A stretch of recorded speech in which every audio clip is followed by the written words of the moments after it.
अच्छा चलें, तो फिर मैं इसको आगे कंटिन्यू कर रहा हूँ। मैंने अभी आपको बताया था deflection of electron beam. Electron beam की डिफ्लेक्शन हम किसके थ्रू देख रहे थे?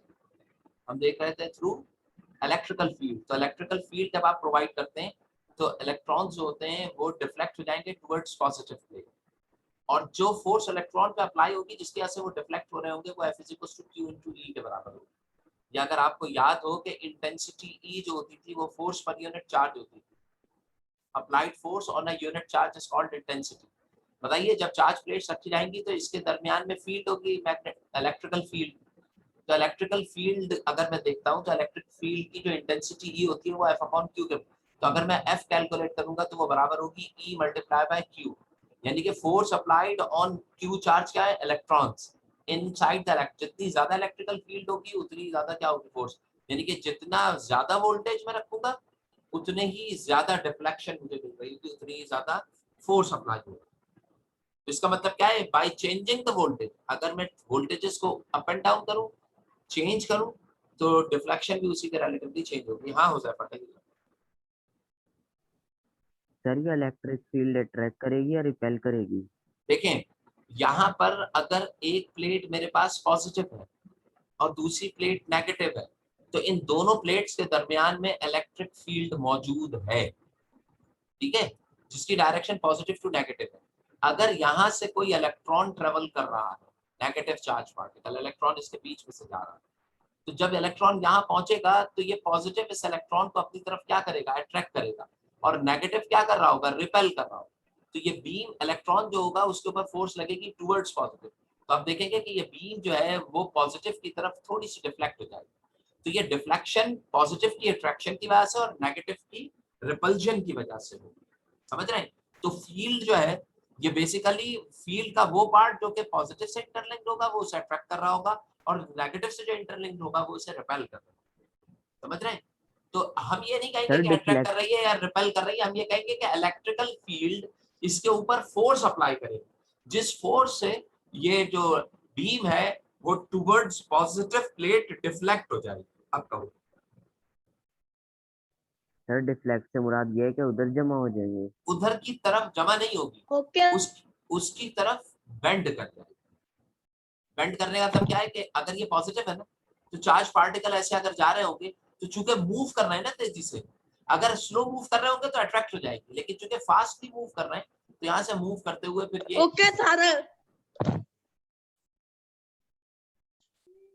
बात समझ में आई? तो ये इस तरीके से डिफ्लेक्शन जो है वो आपको मिल रही हो। तो यहाँ पर हम जो है वो देख रहे हैं इसको। चलें, अब नेक्स्ट जो है पार्ट, उस पार्ट के अंदर आपको क्या कहा जा रहा है कि आपके पास ये मैग्नेटिक फील्ड दी गई है, और मैग्नेटिक फील्ड के relatively deflection of cathode rays by magnetic field हम देख रहे हैं। तो अगर मैग्नेटिक फील्ड यहाँ पे दे दी जाती है तो उसमें डिफ्लेक्शन कैसे होगी? मसलन बीम देख रहे हैं, ये नॉर्थ पोल है और ये साउथ पोल है। अगर आप यहाँ पे देखें तो ये लिखा है नॉर्थ और ये लिखा है साउथ। अब अगर इलेक्ट्रॉन बीम नॉर्थ और साउथ के दरमियान में से गुजर रही है तो आप देख रहे हैं कि इसकी डिफ्लेक्शन डाउनवर्ड्स होगी। अगर मैं पर्टिकुलरली नॉर्थ से साउथ की तरफ मैग्नेटिक लाइन ऑफ फोर्सेस अगर ट्रेवल कर रहे हैं तो इसकी डिफ्लेक्शन डाउनवर्ड्स होगी। अब बताइए भाई क्यों होगी डाउनवर्ड्स? देखिए ये इलेक्ट्रॉन बीम है, इलेक्ट्रॉन्स अगर ट्रेवल कर रहे हैं इस डायरेक्शन में तो बताइए ये एक्चुअल करंट ट्रेवल कर रहा है। एक्चुअल करंट का मतलब क्या हुआ कि जो कन्वेंशनल करंट होगा उसकी डायरेक्शन क्या होगी? जो करंट आई आप पढ़ते हैं उसकी डायरेक्शन फ्लो ऑफ इलेक्ट्रॉन के जस्ट ऑपोजिट होती है। तो अगर मैं ये देखता हूं कि electron is moving from left to right, तो जो करंट मूव कर रहा होगा वो कहां से कहां मूव कर रहा होगा? From right to left. तो समझिए ये एक कंडक्टर है, इस कंडक्टर आपको electron beam left to right जाती हुई दिखाई दे रही है, लेकिन कंडक्टर के अंदर जो करंट ट्रेवल कर रहा होगा इसके इक्विवेलेंट वो ट्रेवल कर रहा होगा फ्रॉम राइट टू लेफ्ट। आपके बात समझ में आ रही है? Positive to negative current travel. तो अब अगर आप तुम देखो तो तुम Fleming's left hand rule apply करो इसको, कि देखिए नॉर्थ टू साउथ अगर आप अपनी लेफ्ट फिंगर रखें नॉर्थ टू साउथ और direction of flow of current opposite करते हैं तो आप देखेंगे कि यानी कि राइट टू लेफ्ट करें आपकी जो करंट की फिंगर है, तो जो फोर्स अप्लाई हो रही होगी वो डाउनवर्ड्स अप्लाई होगी फोर्स। इसमें जो आपका थंब इंडिकेट कर रहा होगा, देखें फर्स्ट फिंगर इस डायरेक्शन में हो गई फील्ड वाली, ठीक है। करंट जो है वो किस डायरेक्शन में आ रहा है, यानी कि सेकंड फिंगर जो है वो आपके पास इस डायरेक्शन में होगा। तो आपका थंब जो होगा वो डाउनवर्ड्स इंडिकेट कर रहा होगा, टी थंब। डाउनवर्ड्स इंडिकेट करने का मतलब क्या है कि इस बीम पे फोर्स अप्लाई होगी डाउनवर्ड्स डायरेक्शन। डाउनवर्ड्स डायरेक्शन में फोर्स अप्लाई होने का मतलब क्या हो गया कि अब ये जो है वो जंप करके कहाँ आ जाएगा, जब डाउनवर्ड्स एक कोई चीज अगर फॉरवर्ड ट्रेवल कर रही है ऐसे और आप परपेंडिकुलरली डाउनवर्ड्स फोर्स अप्लाई करें तो वो सर्कुलर पाथ में ऐसे नीचे की तरफ आएगी। तो इसका मतलब क्या है कि इसकी डिफ्लेक्शन जो होगी वो इसमें कैसे हो जाएगी, डाउनवर्ड्स हो जाएगी। यानी कि अगर इलेक्ट्रॉन लेफ्ट टू राइट जा रहे हैं तो उसकी डिफ्लेक्शन नॉर्थ साउथ पोल में डाउनवर्ड्स होगी, अगर राइट टू लेफ्ट आ रहे हैं तो इसकी डिफ्लेक्शन नॉर्थ साउथ पोल्स में अपवर्ड्स होगी। तो ये चीज ध्यान में रखिएगा। फ्लेमिंग्स लेफ्ट हैंड रूल के थ्रू भी मैं इसे निकाल सकता हूं, लेकिन फ्लेमिंग्स लेफ्ट हैंड रूल में जो करंट होता है उसकी डायरेक्शन फ्लो ऑफ इलेक्ट्रॉन की डायरेक्शन के जस्ट क्या ली जाएगी, ऑपोजिट। ठीक है बेटा। अब अगला टॉपिक जो है वो कैथोड रेज ऑसिलोस्कोप है। ये जो अभी हमने इलेक्ट्रॉन्स की डिफ्लेक्शन देखी थी यहाँ पर, या इलेक्ट्रॉन की इमिशन देखी थी, इसके लिए इसकी एप्लीकेशन के तौर पे हमारे पास एक इंस्ट्रूमेंट होता है जिसको हम CRO कहते हैं। ये आपने हो सकता है केमिस्ट्री में भी पढ़ रखा हो, लेकिन यहाँ पे हम इसका इंटरनल स्ट्रक्चर थोड़ा सा डिटेल में देखेंगे कि CRO होता क्या है और कैसे वर्क करता है और इस्तेमाल कहाँ कहाँ। ये CRO कैथोड रेज ऑसिलोस्कोप एक डिवाइस होती है, आपका टेलीविजन जो होता है, टीवी स्क्रीन, वो कैथोड रेज के ऊपर वर्क कर रहा होता है। ट्यूबलाइट जो होती है वो भी ऑलमोस्ट कैथोड रेज के ऊपर वर्क करती है, ठीक है ना। तो जो जिसमें पिक्चर ट्यूब होती है, एलसीडी का वो एलसीडी या एलईडी तो आप नहीं कहेंगे, जो सीआरओ मॉनिटर होता है, ये पुराने जो टेलीविजन आया करते थे जिसके अंदर पिक्चर ट्यूब होती थी, वो सीआरओ ऑसिलोस्कोप या कैथोड रेज ट्यूब के ऊपर वर्क करते थे। इसका काम क्या होता था, इसका काम ये होता है कि अगर देखें सीआरओ, तो वो आपको एक स्क्रीन टाइप का यानी कि टेलीविजन स्क्रीन टाइप की एक डिवाइस होती है, इस तरीके से एक डिवाइस होती है, जिस डिवाइस को जब आप ऑन करते हैं तो इसके ऊपर डिफरेंट टाइप के पैटर्न्स फॉर्म होते हैं। जैसे ये मैंने अभी बनाया है ना सिग्नल, ये सिग्नल्स आपके पास यहाँ पे जनरेट होते हैं। इसके अंदर एक इनपुट पार्ट होता है इस डिवाइस के अंदर, सीआरओ में। इस इनपुट के ऊपर अगर आप कोई वायर जिसके अंदर वोल्टेज मौजूद है, अगर आप ये वायर इस इनपुट से इंटैक्ट करेंगे, जोड़ेंगे, तो जोड़ने से इनपुट से इसको जोड़ने से, ये इनपुट है, जोड़ने से क्या होगा कि ये जो वायर है आपके पास, ये वायर आपको इसका, ये वायर जो है, ये आप गुलाम मुर्तजा बेटा अपना माइक ऑफ करें। तो ये जो इनपुट वायर होगा ना, ये इसके अंदर तार के अंदर जो भी करंट होगा या वोल्टेज होगा, ये उसकी ग्राफिकल रिप्रेजेंटेशन आपको यहाँ पे देनी पड़ेगी। ग्राफिकली शो करेगा कि भाई ये वोल्टेज ज्यादा। अब ये बताइए कि पहले अगर ग्राफ वोल्टेज कम रखा है तो ग्राफ ऐसे आ रहा होगा, जैसे ही मैं वोल्टेज बढ़ाऊंगा तो ग्राफ जो होगा उसका एम्पलीट्यूड क्या होगा, बढ़ जाएगा। तो आप इसके through graphical representation of voltage, इसके अलावा इसकी फ्रीक्वेंसी के कितने साइकिल्स पर सेकंड, इसका टाइम पीरियड, इसकी फ्रीक्वेंसी, ये तमाम चीजें वोल्टेज और करंट की विजुअलाइजेशन जो है वो आप इस इंस्ट्रूमेंट के, कैथोड रेज ऑसिलोस्कोप इंस्ट्रूमेंट के थ्रू देख सकते हैं। अच्छा, अब आप देखिए कि ये ऑसिलोस्कोप, कैथोड रेज ऑसिलोस्कोप की आपके पास मेन पिक्चर है जिसको हम अब डिस्कस करेंगे। देखें भाई, ये है पिक्चर। इस पिक्चर में क्या कहा जा रहा है, जरा इसको समझते जाइएगा। यही चीज इंपॉर्टेंट है, इसमें आपको क्लियर हो जाएगा कि ये किस तरीके से ऑपरेट हो रही है। 6 वोल्ट आप वोल्टेज प्रोवाइड कर रहे हैं, ये इलेक्ट्रॉन बीम गन है। इलेक्ट्रॉन बीम गन यानी कि ये वाला पार्ट जो है, ये अगर मैं इसको देखूं तो ये पूरा पार्ट जो है ये इलेक्ट्रॉन बीम गन है। कैसे, इसके अंदर अगर आप देखें तो आपको क्या क्या चीजें दिखाई देंगी। 6 वोल्ट वोल्टेज प्रोवाइड किया जा रहा है फिलामेंट में, फिलामेंट से इलेक्ट्रॉन्स ओरिजिनेट होते हैं। फिर देखिए ये जो दो प्लेट्स दी गई हैं, ये एक्सेलरेटिंग एंड फोकसिंग एनोड कहते हैं इन प्लेट्स को। इन प्लेट्स का काम क्या है कि इलेक्ट्रॉन को जर्क या फोर्स अप्लाई करते हैं, जिससे इलेक्ट्रॉन एक बीम की शक्ल में, फोकसिंग एंड एक्सेलरेटिंग बीम की शक्ल में इस पॉइंट से ओरिजिनेट होते हैं, बाहर निकलते हैं। तो ये इलेक्ट्रॉन बीम है। इसमें एक और पॉइंट यहाँ पे डिस्कस किया गया है, जी। ये जो जी है बेसिकली ये कहलाता है ग्रिड। क्या कहलाता है बेटा? ग्रिड। ग्रिड जो होता है ये इस तरीके की चीज होती है कि एक जाली होती है, ऐसे करके नेट बना हुआ होता है, ऐसे करके ना एक नेट होता है, नेट, मेटालिक नेट होता है। इस नेट को हम क्या करते हैं, इस पॉइंट के ऊपर इंट्रोड्यूस कराते हैं, यहाँ पे वो नेट मौजूद है। इस नेट के ऊपर मैं negative charge Aahista Aahista develop करता हूँ। अभी बताइए, इलेक्ट्रॉन भी नेगेटिवली चार्ज है। जैसे जैसे मैं इस ग्रिड के ऊपर, जी के ऊपर नेगेटिव चार्ज बिल्डअप करता हूँ, तो क्या होता है कि जो नंबर ऑफ इलेक्ट्रॉन्स यहाँ से आ रहे होते हैं, जैसे जैसे मैं नेगेटिव का पोटेंशियल इंक्रीज करूंगा, आप देखेंगे कि इलेक्ट्रॉन की तादाद जो यहाँ से गुजर के आगे आएगी वो क्या होती आएगी? कम होती है। तो इसका मतलब क्या है कि अगर इलेक्ट्रॉन बीम यहाँ से निकली है तो वो स्ट्रेट ट्रैवल करती करती करती करती यहाँ पे ये स्क्रीन है, फ्लोरोसेंट स्क्रीन, इस स्क्रीन के ऊपर जाके स्ट्राइक करेगा पॉइंट, और यहाँ पे स्ट्राइक करके, सपोज अगर मैं रेड कलर में आपको शो करूं, तो यहाँ पे रेड कलर के अंदर एक स्पॉट जो है उसको ओरिजिनेट करेगा। अब ये बताओ, अगर मैं इस ग्रिड के ऊपर पोटेंशियल बढ़ाता हूँ, जो चार्जेस है इसके, इसका पोटेंशियल बढ़ाता हूँ, वोल्टेज बढ़ाता हूँ ग्रिड में, नेगेटिव पोटेंशियल बढ़ेगा तो वो इलेक्ट्रॉन को रिपेल करेगा ना, तो नंबर ऑफ इलेक्ट्रॉन जो यहाँ से पास होके आगे आएंगे उनकी क्वांटिटी कम हो जाएगी। कम होने का मतलब क्या है कि इसकी जो ब्राइटनेस होगी, ग्रिड जो है वो किस चीज को कंट्रोल कर रही होती है? Brightness of spot. जो स्पॉट की ब्राइटनेस है उसको वो क्या कर देगी? रिड्यूस करेगी। अच्छा, ये जो स्क्रीन होता है, इस स्क्रीन को हम फ्लोरेसेंट स्क्रीन कहते हैं। इसके ऊपर एक केमिकल लगा हुआ होता है।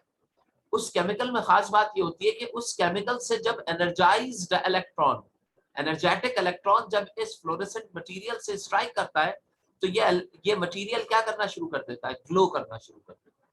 तो इसका मतलब क्या है कि ये जो मटेरियल है स्क्रीन पे, इलेक्ट्रॉन ग्लो नहीं कर रहा होता, इलेक्ट्रॉन उस मटेरियल से स्ट्राइक करेगा। मसलन ये उसका पार्टिकल है फ्लोरेसेंट का, इलेक्ट्रॉन जैसे ही इससे स्ट्राइक करेगा तो ये पार्टिकल क्या करने लगेगा? ग्लो करने लगेगा।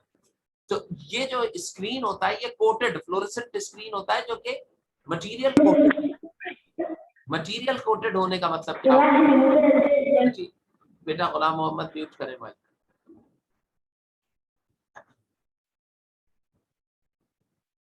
तो मटेरियल जो है वो फ्लोरेसेंट होता है और इसको ओरिजिनेट करेगा, तो यहाँ पे आपके पास स्पॉट आ जाएगा।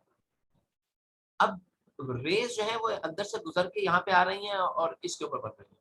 अच्छा, इसके बाद ये, इसके तीन हिस्से होते हैं। एक तो इलेक्ट्रॉन बीम गन, आपको मैंने बता दिया। दूसरा पार्ट जो होता है इलेक्ट्रॉन बीम गन के बाद, वो पार्ट होता है डिफ्लेक्टिंग सिस्टम कहलाता है। यानी कि जो इलेक्ट्रॉन आ रहा है इसको डिफ्लेक्ट कराया जाता है। डिफ्लेक्ट कैसे कराते हैं कि इसमें दो प्लेट्स लगाई जाती हैं, एक वाई एक्सिस पे प्लेट लगी हुई होती है ऐसे दो, इनके ऊपर पोटेंशियल वोल्टेज दिया जा रहा होता है, और एक एक्स एक्सिस पे प्लेट लगी होती है जिसके ऊपर क्या किया जा रहा होता है? पोटेंशियल दिया जा रहा होता है। अब तुम खुद सोचो कि अगर मैं एक्स के ऊपर पोटेंशियल नहीं दूं, सिर्फ वाई पे दूं, तो जो इलेक्ट्रॉन यहाँ से आ रहा होगा ऊपर पॉजिटिव है नीचे नेगेटिव। जब पॉजिटिव का पोटेंशियल बढ़ेगा, तो जैसे ही मैंने पोटेंशियल पॉजिटिव पे बढ़ाया, तो ये स्पॉट यहाँ से कहाँ जाएगा? वाई एक्सिस पे ऊपर, यानी कि ऐसे गुजरता हुआ ये इसकी डिफ्लेक्शन ऊपर की तरफ, और पोटेंशियल बढ़ाऊंगा या और ऊपर होगा, और ऊपर और ऊपर और ऊपर, और स्क्रीन के वाई एक्सिस पे मूव करेगा। जब मैं वाई एक्सिस का पोटेंशियल बढ़ाऊंगा नेगेटिव का, यानी कि इसको पॉजिटिव और इसको नेगेटिव कर दूंगा, तो ये स्पॉट क्या होगा? नीचे आना चाहिए। अब नीचे की तरफ डिफ्लेक्ट, तो ये पॉइंट जो होगा स्पॉट नीचे। तो that is how this Y plate, जो वाई प्लेट का जो पोटेंशियल है वोल्टेज, वो बेसिकली कंट्रोल करता है किस चीज को? वो कंट्रोल कर रहा होगा किस चीज को? वो कंट्रोल करेगा इस स्पॉट की movement on, movement of spot को कंट्रोल करेगा, movement of spot along Y axis. Y plate जो है वो वाई एक्सिस के ऊपर मूवमेंट को क्या कर रही होगी? कंट्रोल कर रही होगी। इसी तरीके से ये एक्स प्लेट जो है वो एक्स एक्सिस के ऊपर मूवमेंट को कंट्रोल कर रहा है। यानी कि एक्स एक्सिस के अंदर जब मैं उस तरफ करूंगा तो ये एक्स एक्सिस में उधर चला जाएगा स्पॉट, इधर करूंगा तो ये इस तरफ आ जाएगा। तो बताइए, एक्स एक्सिस के ऊपर उमूमन हम क्या करते हैं? एक्स एक्सिस के ऊपर एक कांस्टेंट वोल्टेज दिया जाता है, जबकि इनपुट जो वोल्टेज दिया जा रहा होता है, अभी मैंने आपको बताया था ना कि इनपुट वोल्टेज जो आप देंगे तो उसकी इमेज बन जाएगी। इनपुट वोल्टेज उमूमन आम तौर पे किसके ऊपर दिया जाता है? आपके पास वाई प्लेट्स के ऊपर इनपुट वोल्टेज दिया जाता है जिसको डिस्प्ले कराना हो। तो वाई के ऊपर जब आप इनपुट देते हैं तो वो उसका एक सर्टेन वोल्टेज का पैटर्न जो है वो स्क्रीन के ऊपर ऐसे डिस्प्ले, अगर मैं इसको ग्रीन कलर से आपको दिखाऊं तो ये ऐसे करके स्क्रीन के ऊपर इसका पैटर्न जो होगा यानी कि वो वोल्टेज जो कि आप विजुअली किसी वायर में नहीं देख सकते, वो आप स्क्रीन के ऊपर आप उसको डिस्प्ले। तो ये वोल्टेजेस की कंपैरिजन के लिए भी इस्तेमाल होता है। मसलन अब ये दो इनपुट आ गए आपके पास, तो मैं इसको देख के कह सकता हूँ कि इसका वोल्टेज ज्यादा है और इसका क्या है, कम है। या एक और पैटर्न आया है जिसके जिसके अंदर नंबर ऑफ साइकिल ज्यादा थी, तो मैं ये कहूंगा कि भाई इसकी फ्रीक्वेंसी ज्यादा है और बाकी की कम है। तो विजुअलाइजेशन के लिए अमूमन इसको इस्तेमाल किया जाता है। करंट की पीक वैल्यूज देखने के लिए कि मैक्सिमम वैल्यू क्या आ रही है, मिनिमम वैल्यू क्या आ रही है, कहाँ पे जीरो हो रहा है, तो तमाम विजुअलाइजेशन के थ्रू। इसके अलावा ये टेलीविजन में इस्तेमाल होता है और इस तरह की बहुत सारी जगहों के ऊपर ये आप इसको इस्तेमाल करें। ठीक है, तो ये ऑसिलोस्कोप है, इसके तीन पार्ट हो गए, एक इलेक्ट्रॉन बीम गन होती है, दूसरा डिफ्लेक्टिंग प्लेट्स होती है और तीसरा फ्लोरेसेंट स्क्रीन होता है। ठीक है बेटा। अच्छा, जो इसकी फ्लोरेसेंट स्क्रीन होती है, इस स्क्रीन के ऊपर जब इलेक्ट्रॉन जमा होते हैं यहाँ पर, तो उमूमन क्या किया जाता है कि बाद में चूंकि इसके ऊपर डिपॉजिट ना हो तो इसकी स्क्रीन को ग्राउंड कर दिया जाता है। ग्राउंड करने से क्या होता है कि एक्सेस में इलेक्ट्रॉन्स होते हैं यहाँ जाते हैं। अच्छा, आपने टेलीविजन के अंदर देखा होगा कि अगर टेलीविजन स्क्रीन पे यहाँ मैग्नेट रख दो, नॉर्मल टीवी स्क्रीन, एलईडी पे नहीं, एलसीडी पे नहीं, जो टेलीविजन स्क्रीन या सीआरटी मॉनिटर्स होते हैं उसमें अगर आप मैग्नेट रखेंगे ना तो ये बीम की डिफ्लेक्शन को खराब कर देता है। यहाँ पे डिफरेंट टाइप के कलर्स आ जाते हैं। खराब कर देने का मतलब क्या हुआ कि आपके पास वो बीम है, इलेक्ट्रॉन है, तो वो मैग्नेट की वजह से डिफ्लेक्ट जरूर हो। अच्छा, इसके बाद अब ये लास्ट टॉपिक अब हम डिस्कस करेंगे जो कि बहुत जल्दी से डिस्कस हो जाएगा, वो है एनालॉग एंड डिजिटल इलेक्ट्रॉनिक्स का। इसके अंदर इलेक्ट्रॉन एनालॉग सिग्नल्स और डिजिटल सिग्नल्स का मतलब क्या हो गया कि ऐसे सिग्नल्स जो कि कंटिन्यूअस सिग्नल्स होते हैं उनको हम एनालॉग कहते हैं, और फोर सिग्नल्स जो कि आपके पास जीरो वंस की फॉर्म में होते हैं उनको हम डिजिटल इंफॉर्मेशन या डिजिटल सिग्नल्स कहते हैं। ठीक है, इसके अंदर इसके डिफरेंसेस आपके पास नोट्स में गिवन है, उसमें आप देखेंगे तो आप डिफरेंसेस उसमें से देख के समझ सकते हैं। इसके अंदर कोई इतनी डिटेल में नहीं है, जो इंपॉर्टेंट चीजें हैं वो मैं आपको यहाँ पे बता देता हूँ। ये हम क्लास के अंदर इसको हम रिवाइज भी करेंगे, लेकिन अभी कंप्लीशन के लिए यहाँ पे देख लें कि इसके अंदर जो नेक्स्ट टॉपिक आता है वो लॉजिक गेट्स का। लॉजिक गेट जो आपने क्लास 8 के अंदर भी कंप्यूटर्स में पढ़ा था, ये बिल्कुल उसी तरीके से कि हम क्या करते हैं कि आपके पास कुछ ऐसे इलेक्ट्रॉनिकल सर्किट्स होते हैं जो कि 0 और 1 के ऊपर क्या हो रहे होते हैं, ऑपरेट हो रहे हैं। इन ऑपरेशन के अंदर आपके पास डिफरेंट ऑपरेशन इस्तेमाल किए जाते हैं जिसमें एंड ऑपरेशन है। एंड ऑपरेशन की अगर आप फिगर बनाएंगे तो वो ऐसे बनेगी कि आपके पास एक सर्किट है जिसमें दो स्विचेस लगे हुए हैं S1 और S2 और दोनों सीरीज में लगे हुए हैं। तो बताइए अगर मैं दोनों स्विचेस को क्लोज किया, एंड गेट है, दोनों स्विचेस को क्लोज करूंगा, बंद करूंगा, तब बल्ब जलेगा। अगर एक स्विच ओपन कर दिया दूसरा बंद कर दिया नहीं जलेगा, दोनों ओपन कर दिए तो भी नहीं जलेगा, दोनों एक बंद किया एक ओपन कर दिया तो भी नहीं जलेगा, जब तक दोनों बंद ना हो। यानी कि जब दोनों क्लोज हो, दोनों पे 1 1 आ रहा हो, तब आंसर क्या आएगा 1, वरना हर एक के ऊपर आंसर क्या आ रहा होगा 0। तो वही इंफॉर्मेशन इन्होंने यहाँ पे वर्डिंग में दी हुई है और इसका यहाँ पे इन्होंने ट्रुथ टेबल दिया हुआ है। देखिए, ओपन ओपन ऑफ हो रहेगा, ओपन अगर एक भी ओपन हुआ तो ऑफ होगा। देखें ये ओपन आ गया, ये ओपन आ गया, ये ओपन आ गया, तो ये सारे क्या रहेंगे, ऑफ रहेंगे इन सब। लेकिन जब दोनों क्लोज क्लोज होंगे तो फिर ये ऑन होगा। और इसका जो आप ट्रुथ टेबल देखते हैं, इसकी गेट की जो ड्राइंग होती है वो कैसे होती है, दो वायर्स होते हैं, एंड गेट बनाते हैं, ये एंड डी से रिप्रेजेंट किया जा रहा है, ये डी बन रहा है, ये इस तरीके से एंड गेट डी। इनपुट जो एंड गेट में जो इनपुट आ रहे होते हैं वो मल्टीपल इनपुट्स हो सकते हैं, इनफाइनाइट इनपुट्स हो सकते हैं, लेकिन आपके पास जो आउटपुट आएगा that is only one, single output आएगा। एंड गेट को हम क्या करते हैं, डॉट से रिप्रेजेंट करते हैं, और इसका जो ट्रुथ टेबल होता है वो ये आपको दिया हुआ है, 0 0 के ऊपर 0, 0 1 पे 1, 1 0 पे 0 और 1 1 पे 1। और ऑपरेशन के लिए जो आपके पास और जो है वो पैरेलल को रिप्रेजेंट करता है। मसलन देखिए यहाँ पे इन्होंने दो स्विचेस डिफाइन किए गए, एक S1 है और एक S2 है। तो बताइए इसमें से अगर मैं S1 को ओपन कर देता हूँ और S2 को क्लोज करता हूँ तो पाथ अवेलेबल है, बल्ब जलेगा। S1 को क्लोज करके S2 को ओपन करता हूँ तो भी बल्ब जलेगा। दोनों को क्लोज कर देता हूँ तो भी बल्ब जलेगा। लेकिन अगर दोनों को ओपन करता हूँ, ठीक है, दोनों को खोल देता हूँ स्विचेस को, तब ये बल्ब ऑफ, यानी कि बल्ब ऑफ उस वक्त होगा जब दोनों क्या हो, क्लोज हो। तो अब आप ये बताइए कि इसके अंदर क्या होगा कि ज्यादा स्टेट्स इसकी कौन सी है, ऑन की। सिर्फ एक स्टेट ऑफ की है जो उस वक्त होगा जब दोनों क्या हो, ओपन हो, यानी कि दोनों 0 0 आ रहे। इसकी जो रिप्रेजेंटेशन होती है उसके लिए जो गेट बनाया जाता है वो इस तरीके से बनता है, ऐसे करके बैक साइड से ये ऐसे थोड़ा सा कर्व होता है। इसके भी इनपुट्स जो है वो मल्टीपल इनफाइनाइट्स हो सकते हैं, बहुत सारे इनपुट्स हो सकते हैं, लेकिन आउटपुट यहाँ पर भी क्या होगा, ओनली वन आउटपुट, सिर्फ एक सिंगल आ रहा है। जो सिंबल इसमें इस्तेमाल किया जाता है वो आपके पास कौन सा सिंबल यूज होता है, प्लस का। और यहाँ पे अगर आप इसका ट्रुथ टेबल देखें तो 0 0 पे आपके पास 0 आ रहा है, 0 1 1 आ गया तो 1 आ जाएगा, 1 आ गया तो 1 आ जाएगा, तो इसका ट्रुथ टेबल। नॉट ऑपरेशन जो है ये करता है कि जो भी इनपुट आ रहा होता है उसको आपको ये कन्वर्ट कर देगा, यानी कि 1 आ रहा होगा तो उसको 0 कर देगा, और 0 आ रहा होगा तो इसको 1 कर देगा। देखिए इसका सर्किट बहुत जबरदस्त है। इसका सर्किट ये है कि यहाँ पे हमने बैटरी अप्लाई की हुई है, स्विच ऊपर दिया हुआ है पैरेलल, इस लैंप के साथ पैरेलल स्विच दिया।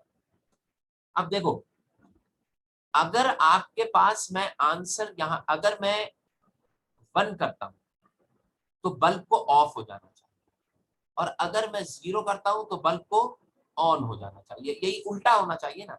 अगर मैं स्विच ओपन करता हूँ तो बल्ब क्लोज हो जाए, और क्लोज करूँ तो बल्ब ऑन हो जाए। अब जरा देखो, बल्ब में यहाँ पे रेजिस्टेंस आर मौजूद है, बताइए जब मैं इसको इससे कनेक्ट कर दूंगा, यानी कि स्विच ऑन कर दिया, तो बताइए सबका सब करंट इस स्विच के थ्रू यहाँ से घूम के इधर आ जाएगा, क्योंकि बल्ब के अंदर तो रेजिस्टेंस होती है ना, तो ऊपर वाले पार्ट पे करंट जाएगा नहीं। तो इसका मतलब क्या है कि जैसे ही मैं स्विच को ऑन करूंगा बल्ब जो होगा वो क्लोज हो जाएगा, बंद रहेगा, यानी कि 1 के ऊपर आंसर क्या आ रहा है, 0 आ रहा है। और जैसे ही मैं इस स्विच को ऑन ओपन करूंगा, ओपन करने का मतलब क्या है कि अब इसकी रेजिस्टेंस बहुत हाई हो गई है, तो सबका सब करंट यहाँ से तो गुजरेगा नहीं, सबका सब करंट कहाँ से गुजर जाएगा, बल्ब से। तो जब ये बल्ब से गुजरेगा तो बल्ब से गुजरने में क्या हो जाएगा, ये जब बल्ब से गुजर के फ्लो करेगा तो वो क्लोज हो जाएगा। सही बात समझ में आई? तो ये हो गया आपके पास। नेक्स्ट जो है वो इसको रिप्रेजेंट कैसे किया जाता है, एक ट्राइंगल बनाते हैं, उसके आगे एक छोटा सा 0 बनाया जाता है, और ए, अगर आपके पास इनपुट यहाँ पे ए आ रहा है तो यहाँ पे क्या आ जाएगा, ए प्राइम इनपुट होगा, यानी कि ए का उल्टा। यानी कि अगर मैं 0 दूंगा तो आंसर क्या आ रहा होगा, 1, 1 दूंगा तो आंसर क्या आ रहा होगा, 0। इसको ए डैश से रिप्रेजेंट किया जाता है, यानी कि ए डैश जो होता है वो आपके पास किस चीज को, डैश जो है या प्राइम जो है वो रिप्रेजेंट कर रहा होता है नॉट गेट, ठीक है। इसके बाद आता है नैंड गेट। नैंड गेट का मतलब क्या हो गया, नॉट ऑफ एंड। नैंड का मतलब क्या हो गया, नॉट ऑफ एंड, यानी कि किसी एंड गेट के आगे अगर आप नॉट लगाते हैं तो वो कौन सा गेट बन जाएगा, नैंड। तो इस एंड और नॉट यानी कि इन दो गेट्स को अगर आपस में मर्ज करते हैं तो ये नैंड। नैंड में क्या होता है, यहाँ पे नॉट का सिर्फ 0 आ जाएगा। तो 0 आ जाने का मतलब क्या हुआ कि आपके पास ए बी के साथ जो आंसर आ रहा होता है वो ए डॉट बी होता है, यानी कि ए डॉट बी आंसर आया, जब आपने इसको नॉट किया तो वो बन गया ए डॉट बी का प्राइम। तो ये कहलाता है नैंड ऑफ, ये क्या कहलाएगा, नैंड ए बी का, ए एंड बी का क्या कहलाएगा, ये नैंड कहलाएगा। तो नैंड गेट की रिप्रेजेंटेशन हो गई। और इसमें हम करते क्या है कि इसका जो टेबल बनता है, इसका जो आप टेबल बनाते हैं वो कुछ इस तरीके से, यानी कि ये जो टेबल दिया गया है इसको सही तरीका बनाने का ये है कि पहले ए बी बना लें, ए बी के बाद पहले आप निकालें A dot B, direct A dot B prime ना निकालें, पहले आप क्या निकालें, ए डॉट बी। तो बताइए ए डॉट बी का मतलब क्या है, डॉट है, एंड है, तो 0 के ऊपर 0 हो जाएगा, ये भी 0, ये भी 0, ये 1, तो एंड आ गया। इसको जब आप नोट करेंगे तो इस 0 का क्या आ जाएगा, 1, इस 0 का क्या आ जाएगा, 1, इस 0 का भी क्या आ जाएगा, 1, और इस 1 का 0 हो जाएगा। तो ये आंसर जो है वो नैंड के रिजल्ट्स होगा। अच्छा, जब आप नॉर पे आते हैं तो नॉर के लिए आप क्या करते हैं, और को नॉट किया जा रहा होता है कि पहले और गेट आएगा और फिर उसके आगे हम नॉट। तो देखिए नैंड गेट के लिए क्या होगा, और का सिंबल के आगे अगर सर्कल बना देते हैं तो ये नॉर गेट होगा। इसके अंदर भी आप क्या करेंगे कि यहाँ पे आप निकालें पहले ए डॉट बी, और ए डॉट बी के रिलेटिवली आप क्या करें, इसको कैलकुलेट करें। एक मिनट मैं सवालात लेता हूँ अभी, 2 मिनट। तो अब ये इन्होंने यूजेस बताए हुए हैं आगे, ये इसके ट्रुथ टेबल आपको याद होने चाहिए, और ये होना चाहिए कि अगर दोनों ऑन होंगे तो ऑफ किस पे होगा, ऑफ होगा तो ऑन किस पे होगा। तो ये गेट्स आप बना सकते हैं। यूजेस ऑफ लॉजिक गेट्स जो होते हैं वो हाउस सेफ्टी अलार्म्स के अंदर क्या होता है? हाउस सेफ्टी अलार्म्स का मतलब क्या है कि जो बर्गलर अलार्म होता है उसके अंदर भी इस्तेमाल होगा, फायर अलार्म के अंदर इस्तेमाल होगा, सेफ्टी अलार्म के अंदर इस्तेमाल हो रहे होते हैं। तो ये सर्किटरी के अंदर यूज होते हैं। इसको हम डिटेल के अंदर क्लास में डिस्कस करेंगे। तो यहाँ तक आपका ये पूरा पार्ट जो है, इसके अंदर ज्यादा चीजें नहीं आती। इसके अंदर सिर्फ एंड और नॉर गेट्स के ये ट्रुथ टेबल आपसे पूछ सकते हैं, या पूछ सकते हैं कि भाई अगर वो कौन सा गेट है जिसके ऊपर दोनों ऑफ किए जाए तो ऑफ हो। तो आपको पता है कि वो गेट जो है वो एंड हो सकता है, ठीक है ना।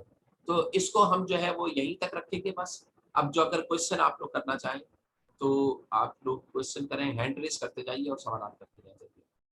हैंड रेस करें, हैंड रेस करें जल्दी जल्दी अगर क्वेश्चन करना है आपको। हाँ बेटा जी कीजिए। सर वो मेरा सर क्वेश्चन सीआरओ से है सर। वो ग्रिड समझा दे सर, ग्रिड कैसे काम करता है सर? देखो ग्रिड जो है ना वो बेसिकली एक नेट होता है, नेट, समझ रहे हैं, एक जाली होती है, मेटालिक नेट। अब उस Yes, sir. नेट के अंदर चूंकि सुराख होते हैं तो उसमें से इलेक्ट्रॉन पास ऑन हो सकते हैं। अभी बताइए अगर मैंने उस नेट के ऊपर कोई नेगेटिव पोटेंशियल नहीं दिया है तो सारे के सारे इलेक्ट्रॉन्स गुजर जाएंगे और एक ब्राइटर स्पॉट बना देंगे। लेकिन अगर मैं नेट के ऊपर आहिस्ता आहिस्ता पोटेंशियल देना शुरू करूं, आहिस्ता आहिस्ता अगर मैं नेट के ऊपर पोटेंशियल बढ़ाऊं, नेगेटिव पोटेंशियल, तो आप देखेंगे कि नंबर ऑफ इलेक्ट्रॉन्स जो नेट में से गुजर रहे होंगे वो रिड्यूस होते चले जाएंगे, कम। तो बताओ जब नंबर ऑफ इलेक्ट्रॉन्स कम होंगे तो स्क्रीन के ऊपर जो स्पॉट बनेगा उसकी ब्राइटनेस क्या होती जाएगी, कम। अगर नेट के ऊपर मैंने हाई वोल्टेजेस दे दिया तो कोई भी इलेक्ट्रॉन आगे नहीं जा पाएगा। तो इसका मतलब क्या है, ब्राइटनेस बिल्कुल ही।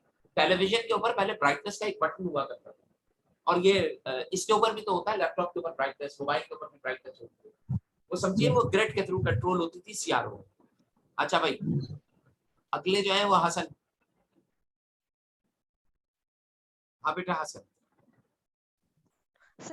एक मिनट। Sir question. हाँ कहो कहो। सर ये जो गेट्स हैं sir, and gate, nor gate, sir इसमें से किस किस्म का क्वेश्चन आ सकते हैं? इसमें ऐसे आ सकता है कि ऊपर आपको ट्रुथ टेबल दे दिया जाए और नीचे गेट्स बने हुए हैं कि कौन सा गेट है, गेट की शक्ल दे दी जाए और आपसे पूछा जाए कौन सा गेट है। इसके अलावा ये हो कि कोई भी, मसलन मैंने अभी आपको बताया कि वो कौन सा गेट होगा जिसके ऊपर all inputs, if all inputs are one then you will get answer one. इस तरह के क्वेश्चंस आ सकते हैं। ये जब हम एमसीक्यूज डिस्कस करेंगे ना तो आपको ज्यादा बेहतर तरीके से समझ में आएगा। चले उमर,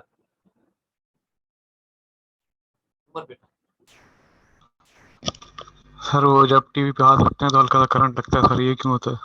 टेलीविजन पे हाथ रख के हल्का सा जो करंट लग रहा होता है वो इस वजह से लगता है कि मैंने अभी बताया कि इलेक्ट्रॉन्स जब आके स्ट्राइक करते हैं मटेरियल सरफेस पे, फ्लोरोसेंट मटेरियल पे, तो वो इलेक्ट्रॉन स्ट्राइक करके उसको ग्लो तो करा देते हैं, लेकिन इलेक्ट्रॉन तो मौजूद रहेंगे ना। तो वक्त गुजरने के साथ साथ वो स्क्रीन के ऊपर डिपोजिशन उनकी स्टार्ट हो जाती है, डिपॉजिट होना शुरू हो जाते हैं।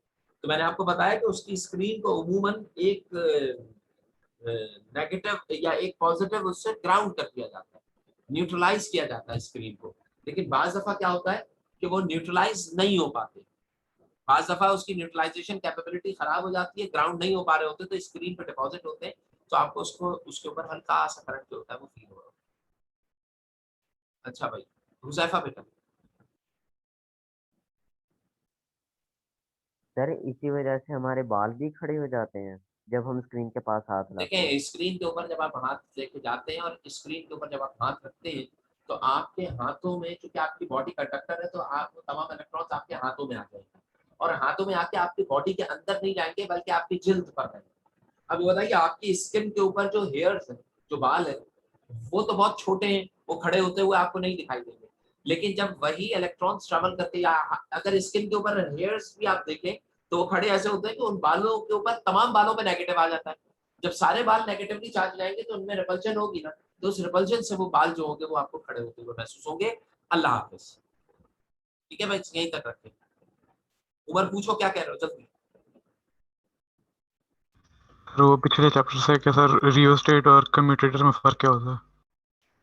रियोस्टेट और कम्यूटेटर, रियोस्टेट जो होता है वो आपके पास वोल्टेज को वेरिएट करता है, चेंज करता है वोल्टेज को। रियोस्टेट डीसी करंट के वोल्टेज को चेंज करने के लिए इस्तेमाल होता है, जिसमें पावर लॉस बहुत ज्यादा होता है। कम्यूटेटर जो होता है वो करंट की डायरेक्शन को तब्दील करने के लिए इन अ सिंगल साइकिल, किसी एक साइक्लिक प्रोसेस के अंदर करंट की डायरेक्शन को constantly change, to change the direction of current अगर आपने करना हो, जो रियोस्टेट होता है वो करंट के मैग्नीट्यूड को चेंज करता है, जो कम्यूटेटर होता है वो करंट की डायरेक्शन को चेंज करता है। चलिए बस यहीं तक रखिएगा, नेक्स्ट टाइम।